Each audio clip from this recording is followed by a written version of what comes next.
Brendan Mortensen here at the PNC Digital Desk, presented by PNC Bank. Brilliantly boring since 1865. Not the O's day. Here's Tony Mansolino. X-ray's negative. We'll see how he kind of bounces back off with the foot and kind of see how he feels here the next couple days, and that'll help us determine what the plan is going forward. But fortunately, X-ray's negative. He come out there just because he was having trouble kind of putting pressure on his foot?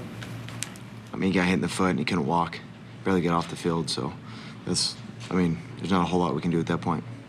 You guys have never faced Clayton Kershaw. What did you see from the offense? He can still do it, apparently. They said that what was registering on the scoreboard as a slider was more like a cutter. And the hitters were saying that the ball was spinning like a four-seam, and they just couldn't see it. That they're having a hard time kind of picking it up, and the bite on it was late. So, watching, there's some 3-1 counts there. He threw the cutter, essentially, and we kind of swung uncharacteristically at it a couple times, and, just kind of talking with the hitters, it was just the spin was tough on it. They had a hard time picking it up. As you've said, the next couple weeks are kind of real audition for a lot of players to see if they can fit into this team next year.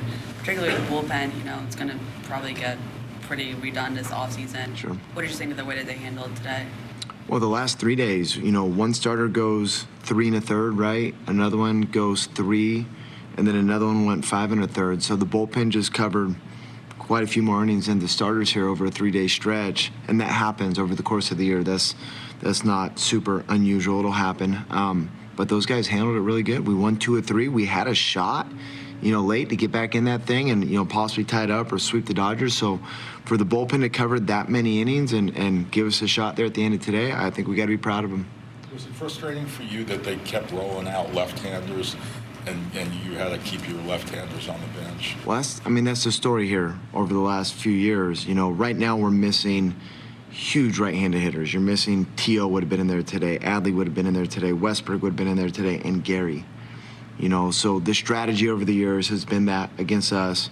And those lefties they're throwing are really tough on left-handed hitters. So if you got those 4 righties in the lineup, it's probably a little bit of a different day for us. But that's kind of been the story all year in a lot of ways, is the missing players. But nonetheless, we have hung in here for a few months and played well regardless. How difficult is it, obviously, facing Shohei Ohtani, especially when he's leading off, so it's hard to pitch around him? Yeah. Those 2 pitches, you look at them, one was up and away, and he hit it to right center, and it was pretty good fastball, and the next one is in on the black and hit it to the same exact spot. So up and away, hits a home run, right center, and kind of middle height in on the black, hits it to the same spot. I think you just got to kind of tip your cap to Shohei right there, and I think he's got 47 other ones before he came into this thing. So That's all here from the PNC Digital Desk, presented by PNC Bank. Brilliantly boring since 1865.